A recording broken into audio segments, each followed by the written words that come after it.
So I'd like to make a second part of this video which I had made previously of images of MONTANDON watchmakers, their children and later generations. Now this particular video did receive a lot of very uh, interesting feedback and interest, and therefore after discovering several new images, and there was enough to make a second continuation slideshow, I decided to make this, and also to go into a little bit more depth and detail on the analysis of some of the generational issues where we see in the affiliations of these watchmaker lines. So let us begin with our first candidate. Now, David Frédéric Montandon was a watchmaker. He was a maker and seller of fine watches. Now, this individual was originally from La Brevine in Switzerland, and he made a voyage of approximately 600 kilometers to the north to what was then Prussia, and this was to the city of Krefeld. Now, Krefeld was a possession of the Prussian monarch, just as Neuchâtel was. These were both under the under allegiance to the King of Prussia, and we find various different connections, business connections and social connections in this regards, that oftentimes Swiss individuals are conducting business in Prussia because of these connections. And so David Frederick, we're not exactly sure what brought him to Krefeld.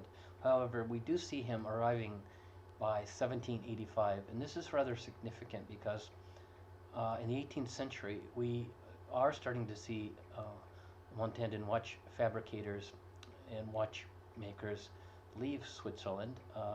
Now, the first of these was most likely David Francois, who went to Paris, and he was followed by Balthasar Montandon, who around the same time as David Frederick, somewhere between 1785 and 1790, went to Clermont-Ferrand. But David Frederick, and he is referred to as David Friedrich in the German sources, but he seems to have been certainly in place by 1785. Probably he was there a little before this, because we know that he was married in 1785, and he married a local woman. So now David Frederick was certainly involved in watchmaking during this period and in the 1790s. However, after 1800, it's not exactly clear. However, it does seem that he may have totally switched to textiles. We find him in 1817 already listed as a tanner, and this would be with hide products. Now, his sons did go into textiles, and in particular silk. And now the individual that we see pictured here, this is either his son or his grandson. It's not exactly clear. It is more likely that this is the grandson. Now, his son was Heinrich Friedrich. This is the son of David Frederick. Now, and Heinrich Friedrich's son was this, very probably this individual, Friedrich August Montandon. Now, they both came into the silk business via the connections that the father Heinrich Friedrich had. He was very good friends with an elderly gentleman who died, left him a lot of money. He was in charge of the will and executing the will.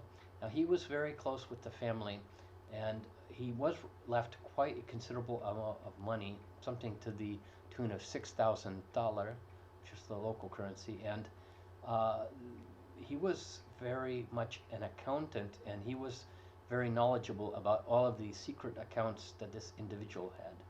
So he does seem to have positioned himself as the owner of the silk factory are more or less running this, but certainly uh, by the time we find his son Friedrich August in business, he was more or less the silk factory had come to him at this point, and there is no question. He had partners from time to time, but uh, they did have a very interesting watch, or rather, a silk factory, in that we find this lasting probably as many as 4 generations. Uh, so this is quite interesting that it lasted. This side of the business lasted this long. And now it should be noted that during the 18th century, businesses would generally have multiple sides, and the theory behind this was that one side would produce revenue, which was turned around and reinvested in another product, and that generated funds, etc. This was a bit of a cycle, but in place of banks, the banking system hasn't developed as we have today, so that they were obliged to execute a series of transactions in order to, number one, get the largest profit, but number two, just to be able to have the funds on site where and when they were needed. So, but this was a known system. Now, returning to David Frederick, who was our watchmaker, we have some very interesting sources regarding him, and we see on the right-hand side there are mentions of him in the 1790s in the Allgemeiner Kontorist, which is a German almanac, if you will, for businesses, and he is listed as a manufacturer and seller of fine watches. So we find him in 1787 and in 1789 with this listing. Yet we also find him in the Italian Il Mentore Perfetto de Negoziante. He is listed in this in 1790s. This comes specifically in 1794. I believe he is also listed in another one. However, in the interlude between these almanac listings, there is an event which we hear of, and in the top right we'll find the source. This was from a book of local history of Krefeld, which was published in 1898, and the author specifically mentions an anecdote and this was during the Napoleonic Wars, 1792. This was during the first coalition against the French Empire.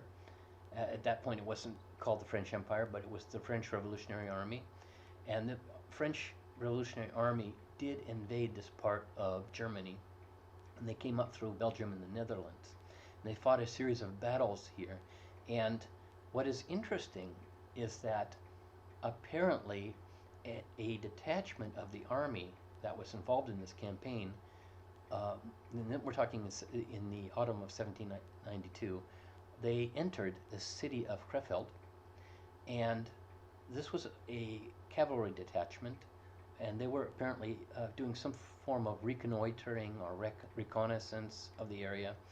But while they were in Krefeld, they stopped into the watch shop of David Frederick Montandon, and we are told by the source that this was a group of 1 sergeant and 7 hussars, red hussars. And so the troops bought 2 silver watches at the asked for price, but the sergeant commandeered a golden pocket watch, and then explained that the magistrates would sort out the bill. Now, this caused no small amount of consternation and uproar in the community. However, we have this interesting story. These French troops would have entered the shop of this Swiss French-speaking Montandon of La Brevine originally, and he would have conducted business with them in French, and this would have been a rather interesting spectacle. He did end up staying in Germany, or Prussia at the time, and all of his children stayed and married there. And Friedrich August also, we find him and this is most likely the individual that we have pictured here.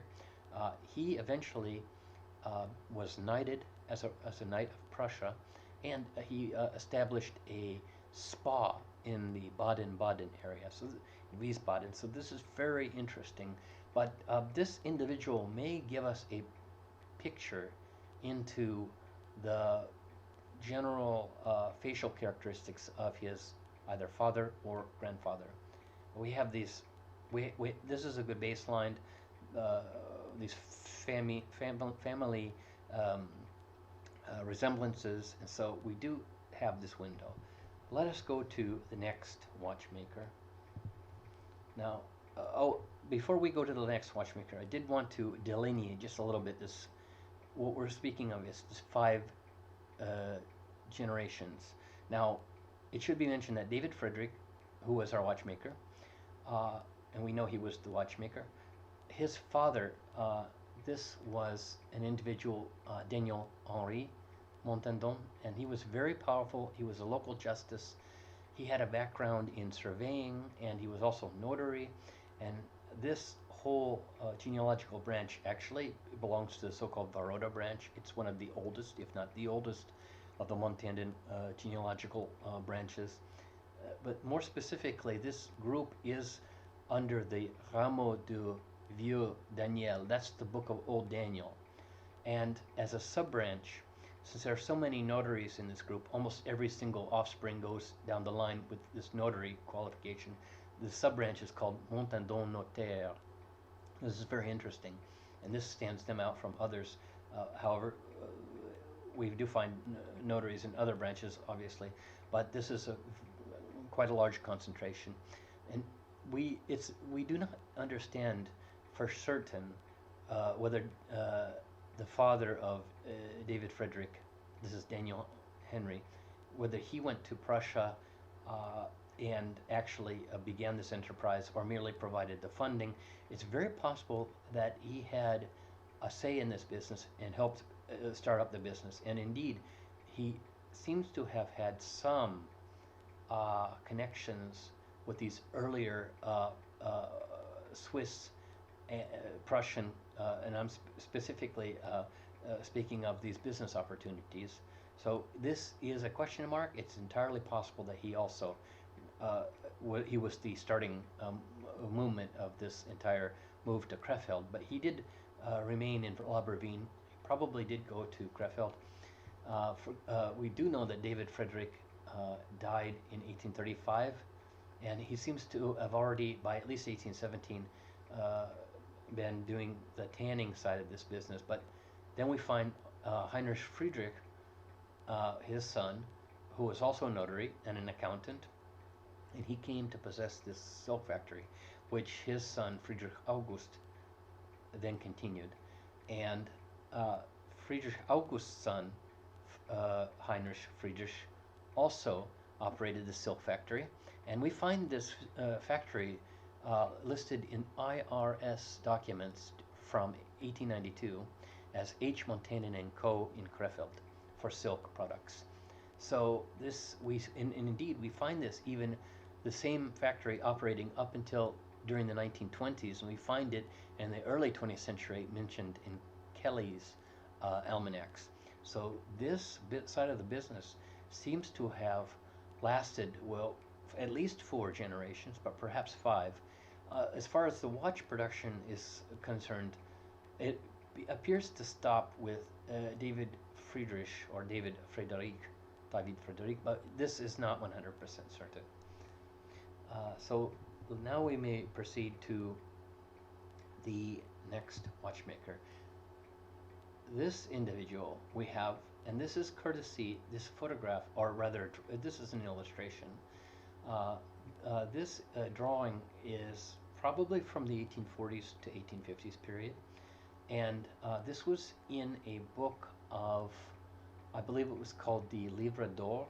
This is a 50th anniversary of this provisional government in Neuchâtel.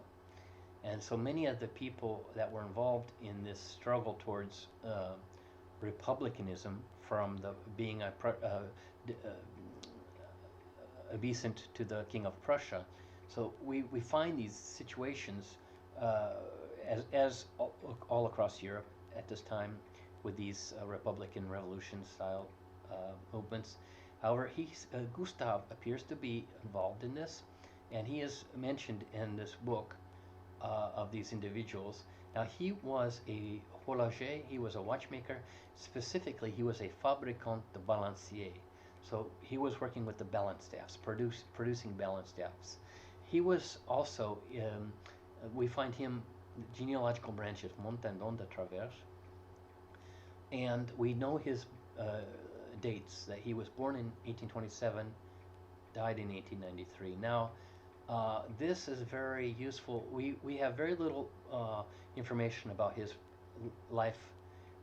We do know his birth and death dates. We do know from the Davoine Almanac, and for example, in 1852 we find, and this is shown in the top right, we see Montandon Gustave, fabricant de balancier. We find him in many of these almanacs. So he was working for a long time in this specific field, and his close cousins are also in Travers, also working in watchmaking. We find, for example, a very close Frederic Alphonse, who was a fabricant balancier also. However, we know that this is specifically the same Gustav. I should mention, we do know that this individual pictured here is the same. If we look at the 1858 electoral lists for the Electoral College of Travers, we do find his, with the birth year, Montandon Gustave, Horloger, Travers. So there's no doubt that this is the same individual. This is the individual who appears to be associated with this Republican movement in the canton. So very interesting. It's also interesting that we find him as a drummer. He must have had a very good sense of timing as a balance staff manufacturer. So let us look at the next watchmaker. Now, this individual is very interesting. This is an extremely interesting, powerful individual in his local community. This is Henri Montandon, and this individual, we do not know specifically when he died. We see him appearing in various sources, and so it appears that he may have been living until at least 1858. We do find him in the Electoral College of La Chaux-de-Fonds, and if this information is accurate, then he was still alive at this time. But this individual, Henri Montandon, now he was of the group of Montandon de la Chaux-de-Fonds. This is the genealogical group that he belonged to. Now, this group would later become very significant after the demise of Montandon Frères and the Blaise Léon branch. This individual's genealogical group would be the dominant force in Montandon watch fabrication, and they would be located in La Chaux-de-Fonds as well. But Henri, we find instances of him. Now his profession. Now he was a watchmaker, horloger. He was a négociant. He sold watches as well, probably among other things. But he was also a juge suppléant, and that's a deputy justice. And we find very early mentions of him after the 1800s for this, and we do find him even as late as the 1840s in the Davoine Almanac listings, as we can see above, the Cour de Justice de la Chaux-de-Fonds, and at the bottom on page 84 we see Henri Montandon à la Sambaye. Now Sambaye is very significant. Sambaye is exactly the location of this house that we see here. This house is a historic building in the canton. This house is called La Belle Maison, and this was built by two brothers, the Huguenot brothers, who were also watchmakers, and indeed Abraham Huguenot became the head watchmaker for the King of Prussia, and he was also running a factory for the King of Prussia in uh, the state of Brandenburg, in Potsdam under Berlin. And indeed, he even employed a Montandon engraver at this factory. But the house was acquired from Henri Montandon's in-laws. And this was another Huguenot. I believe it was David Louis. And so he acquired the house, was it in 1832, I believe. Uh, and the house hadn't been lived in for many years. This David Louis had been dealing with his own issues, but Henri purchased the house, and the house stayed for some time in the Montandon family. It's not exactly clear when it departed their possession, but we find the house. This house was also, this was a former inn. This was also a Masonic lodge during the 18th century. So Masonic meetings were happening here. And this house is also a frequent cultural image in Swiss literature. We find there's a specific Swiss writer who even one of her books, the main place where everything is, the action is unfolding, is in this house. And there's these old specters of the old watchmakers and Freemasons in this old vestige. So this is quite interesting. But and this house still exists. In fact, one of the Swiss newspapers did, within the last several years, do an article about this house. It's been nicely restored, and it looks very beautiful. And you can even find this house on Google Street View, and it looks immaculate. But there is a very cryptic coded message over the main entrance. And actually, when it is looked at very carefully, we find out that this is actually the initials of Abraham Huguenot and his brother Moses Huguenot. During this time period in the 18th century, it was quite popular to have biblical names. It was an inspiration for naming children. And we do see the date when the foundation was laid, etc. So very interesting watchmaker. Probably, we do probably have his watches. That these are probably watches signed Henri Montandon Chaudefour. There is one example of this, and very possibly as well some H. Montandon or Henri Montandon Loclas. Or excuse me, it could be Geneva even. It's probably less likely Locla. I should correct myself that he is less likely to have signed Locla, but certainly Geneva and Chaudefour. These are very, very rare, and these would be pieces that would be dating pre-1840s, obviously. It's not exactly clear when he stopped his watch industries. He probably had people working for him, but the house was purchased complete with watchmaking equipment inside, so it's quite interesting that the old watch factory of the Huguenots was taken over by Henri Montandon. So let us continue. Now, this is another quite fascinating individual.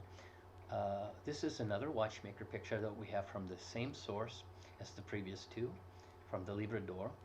And this is Louis Auguste Montandon, and he lived from 1819 to 1857. Now, Louis Auguste, his genealogical branch is Montandon Bratzel.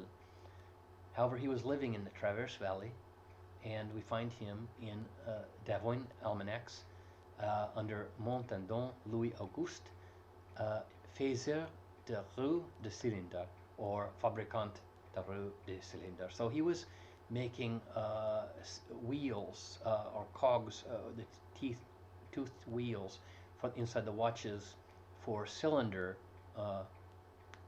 escapement watches, probably he also did the anchor escapement as well.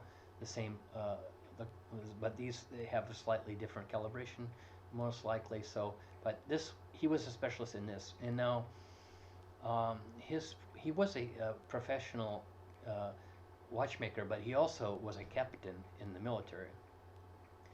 And we do know from the Les Montandon book, published in 1913 by Frederic Jules Montandon, that he he certainly has a very illustrious notation in his biography. We see that il participa à la reprise par les républicains. So this is basically saying that he led an assault column to retake the castle of Neuchâtel during the 1856 constitutional crisis, or they called it also internationally the Neuchâtel crisis. This is when we had a situation where the Republican and Royalist factions were warring amongst themselves. The Royalists tried to seize power. They stormed the castle in Neuchâtel, and there was a lot of people who rallied for the Republican cause to save the Republic and have done with these Royalist ways. And so Louis Auguste is one of these that rallied to the Republicans' side, and he seized the castle at the head of this force, and he had been taking orders from the Piaget to take this. So very, very interesting, though. We find in this same crisis, we find Montandon watchmakers on both sides of the political divide. Now, if we look on the right, we see a Frédéric Montandon. Now, he was born around 1801. We find that he was supporting the royalist side. He's the son of Pierre Frédéric. He was 56 when this happened, so he was born 1800, 1801. He was from Locla, Horloger, also watchmaker. And so he was domiciled at La Chaux-de-Milieu, which is a smaller community east of Locla. But we find that he was actually carrying the Prussian flag, Prussian standards, and he was in charge of an insurrectional group in his area. And this later came to haunt him as he was punished with the rest of these royalist supporters who tried to seize power. And now later they were all forgiven, but this is very interesting. This shows that there were family members on both sides of the political spectrum.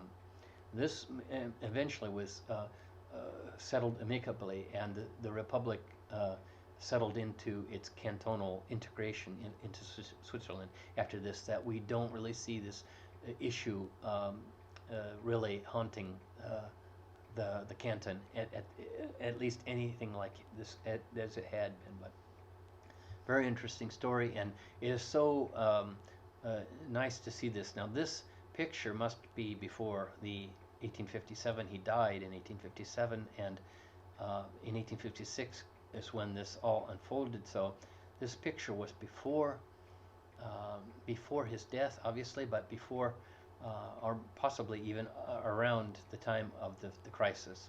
So now let us move to the next watchmaker. Oh, this is not a watchmaker, but this was very interesting, and I had to include this individual.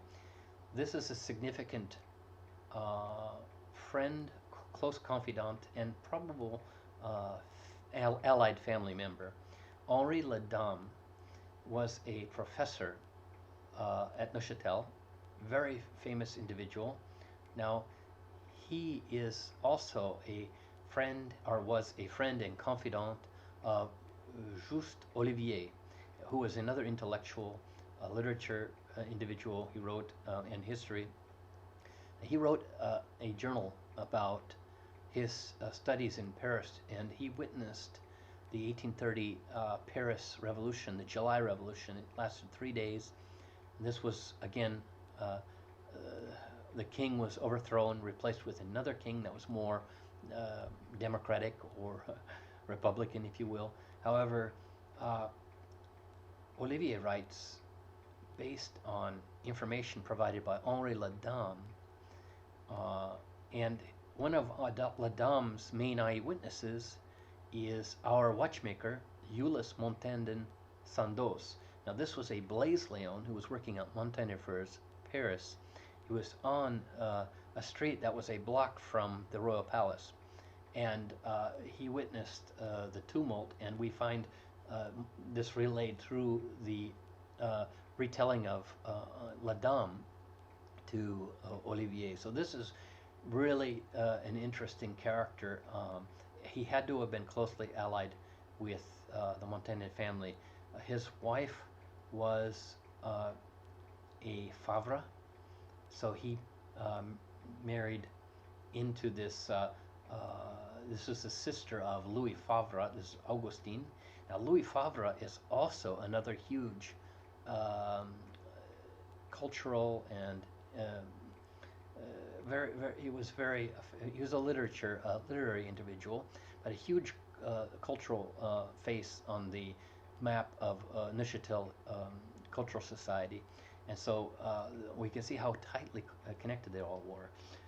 But Louis Favre, so his sister Augustine Favre, was the wife of Ladame, and we know through the correspondence or the business letters of David Henry Montandon of Montagnefer's Locla. Now, David Henry had been in Paris. He went back to Locla and began to fundamentally establish Montagnefer's in Locla.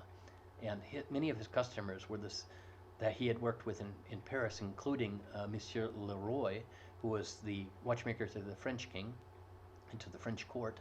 And he was stationed there at the Palais Royal, number 13. But David Henry refers to these Favres as amis Favre. These are allied family members and very close to the family. So we do see that Ladame has no small part in this bigger picture of these watchmakers and their integrations. It's sad that we do not, at the present, or have not been able to unearth a picture of Ulysse Montandon, because this would be very fascinating to have his picture. Let us continue with our watchmakers. Now, we do have this interesting Frederic Auguste Montandon. I have alluded to him before.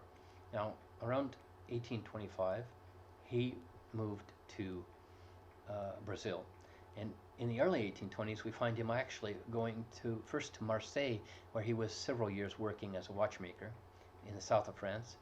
And he eventually, by 1825, we find him going to Brazil. And he established himself in Rio de Janeiro. In fact, he lived under the roof of Henri Grandjean. So Henri Grandjean is one of the biggest names at this period in Swiss watchmaking. He was one of the founders of the Neuchâtel Observatory, and we find after him all these chronometer tests at the observatory. So very interesting individual. He himself was a specialist in marine chronometers, and these were very sophisticated devices. And he himself is one of the famille alliée. He married a Montandon, so Elise Montandon. So he is also a family allié. But Frederic Auguste lived with him for the first several years while he was in the country, and later he began to go more into the interior of the country and settled in the Araxa area, which is where he stayed. And he started with watches, but he then began to raise large herds of cattle and became also a large and profitable cattle farmer. So this Frederic Auguste, he was of La Locla. He's a Montandon La Longue. And now pictured here, we see a picture very likely from the 1880s, perhaps a little earlier. But this is his son, Eduardo Augusto. And now his son, Eduardo Augusto, didn't continue in watchmaking, but he did. He became a medical doctor, later a politician, and eventually he was a governor of the state where the capital city is located. But this is a very interesting glimpse. Once again, we have the face of this young man, and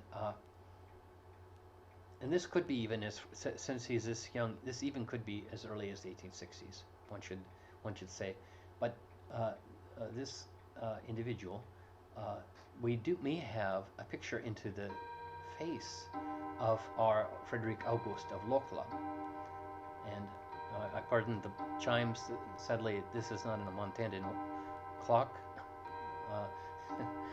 However, but this is very interesting. This Lalong family. This is a very illustrious branch of watchmakers throughout the entire history of Montandan watchmaking. This spans several centuries. So, but it also should be mentioned that parenthetically that Frederick August.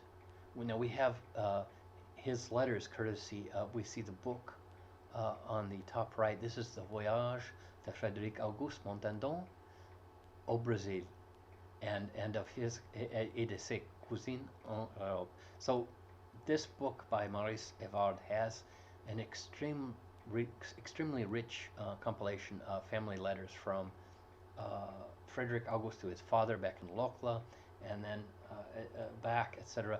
But this is a treasure trove of information, and he explains how he was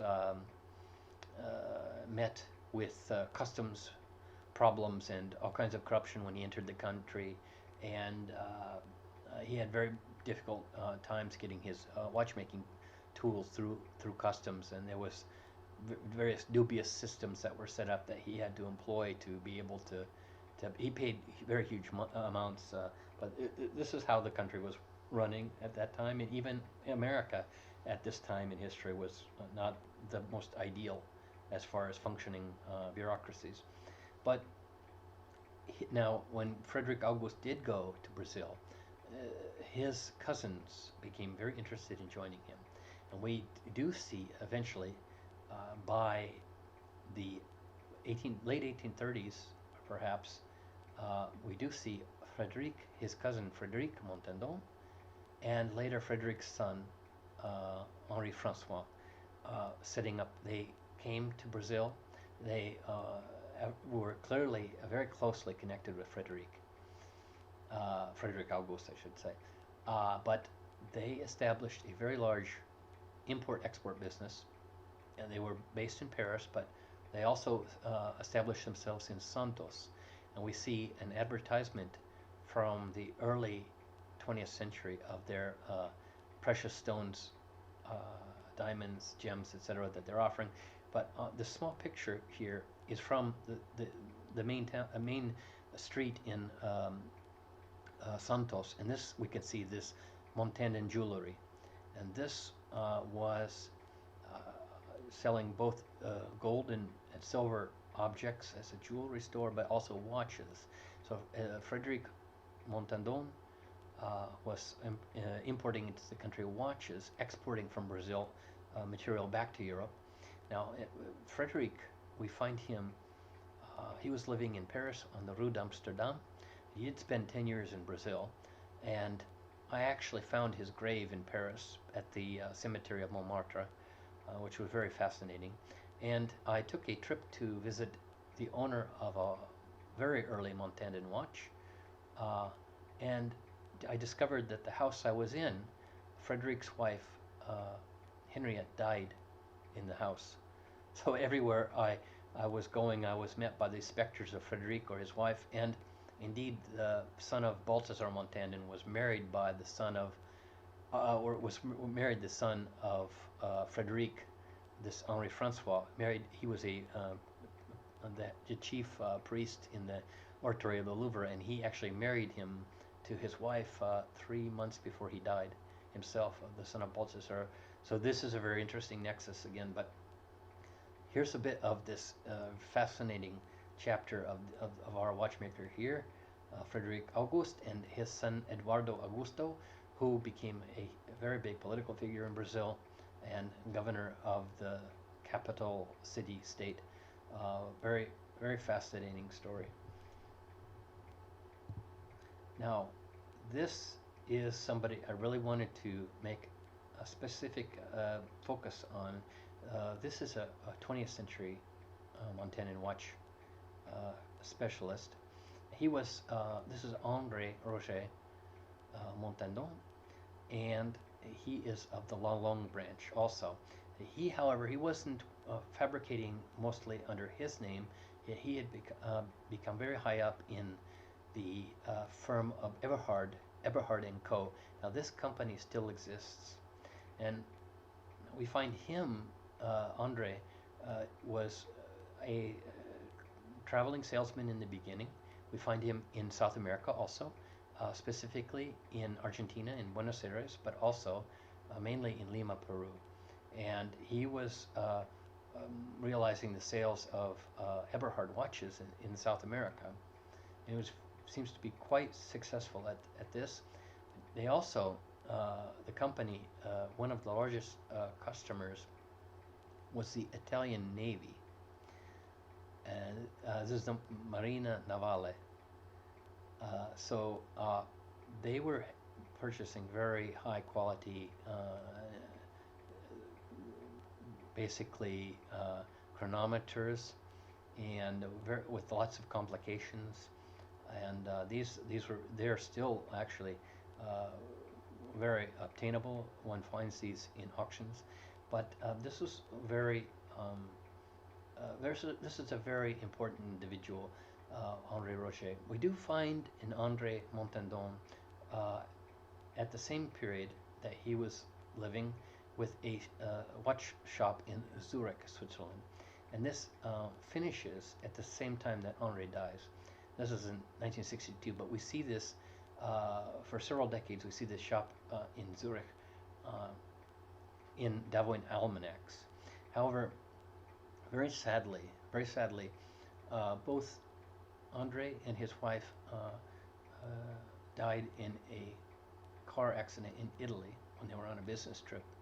This was in 1962 in November, and despite this tragedy, we do find that it is through Andre that we actually experience a Lazarus moment in the story of Montandan watchmaking, because now his son is Daniel Montandon, and excuse me, Daniel is making very highly complicated watch products. These are tourbillon pieces, extremely high quality, very beautiful, and Daniel was able to resurrect the Montandan brand name, and he did this under Montandan & Co. and his signature of Montandan & Co. and Valet de Joux. But this is our quintessential 21st century Montandan watch craftsman.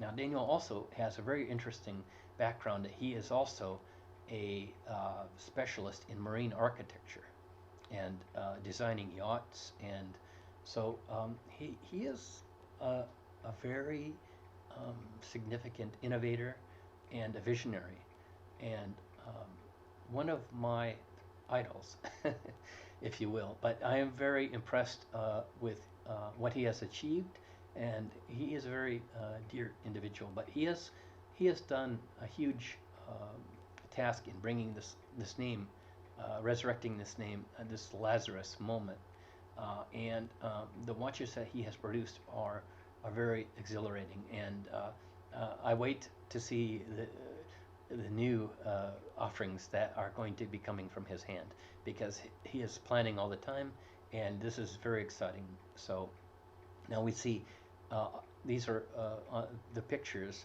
are examples of his watches. Now I actually did meet Daniel, and this would have been in the summer of 2022, and that's a picture of us together by a fountain near Lake Geneva, but this was one of those experiences in one's life that one remembers. So this just awestruck, but so we have a 21st century fabricator of marine chronometers and tourbillons, Daniel Montandon, and he is of the Lalong branch as well. So let us continue. Now, I have already discussed, this is my own great-grandfather, Louis Alfred.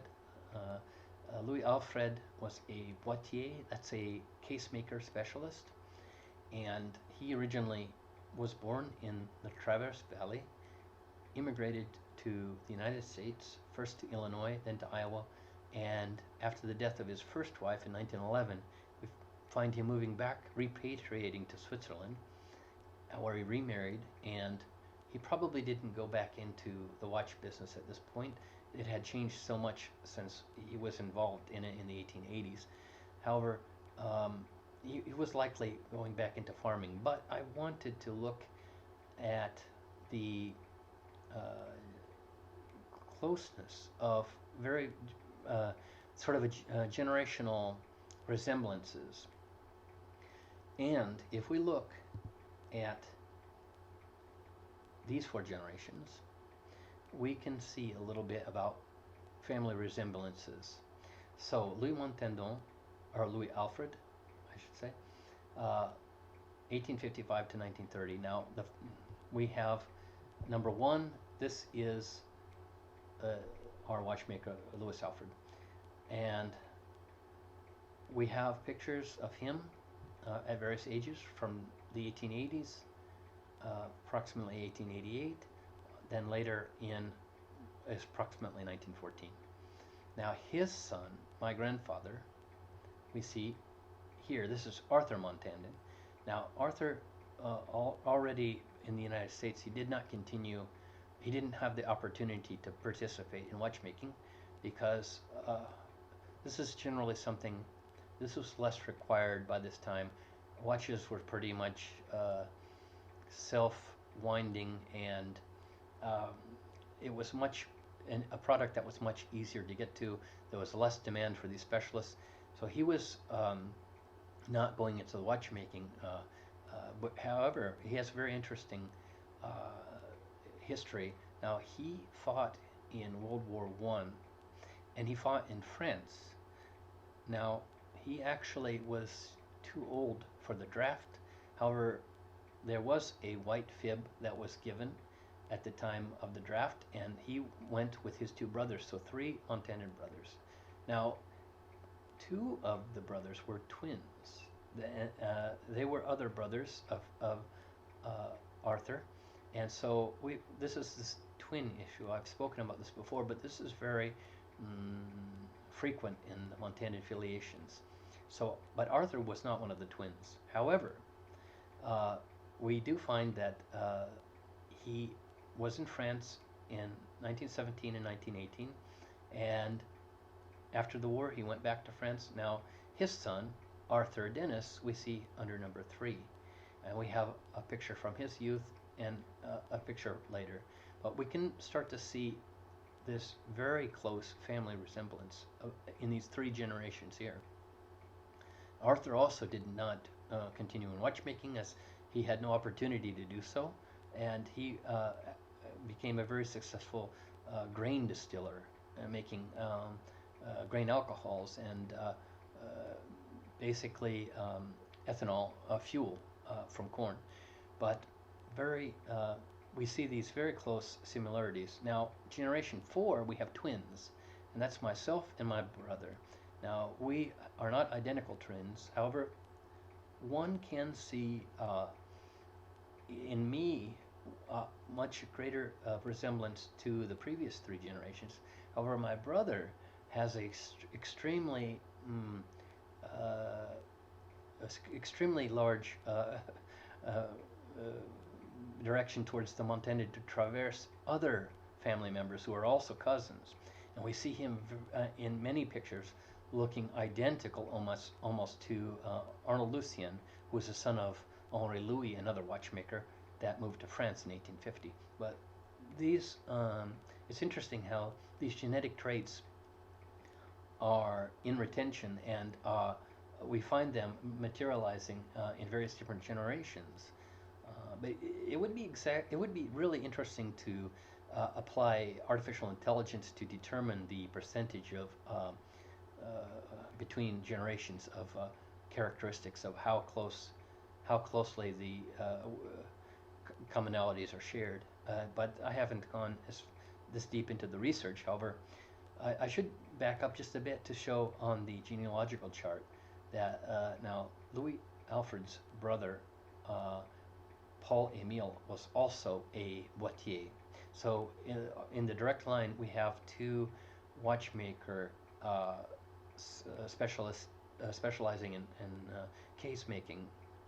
Now, it's not clear if earlier generations were involved in this. This is less likely in this case because we do know that Charles Montandon, this father of Louis Alfred, he was a charron, which is sort of a wagoner, wagon maker, this type of thing. And his father, Pierre Frédéric, was a soldier and a farmer. Now he fought in Napoleon's army in the battalion of the Berthier battalion. Marshal Berthier formed a battalion, a Neuchâtel battalion. They were called the Canaries, and I believe he fought at Wagram in Austria. But he was fortunate to survive because he had 17 children after he got back from the wars. So this is very fortunate because he had a very big affiliation and producing many, many cousins. So this is our analysis of these generational similarities. The last slide, we can see how closely spaced these generations are, and this also gives us sort of a baseline to work with when we're thinking of these other watchmakers that we have no pictures of.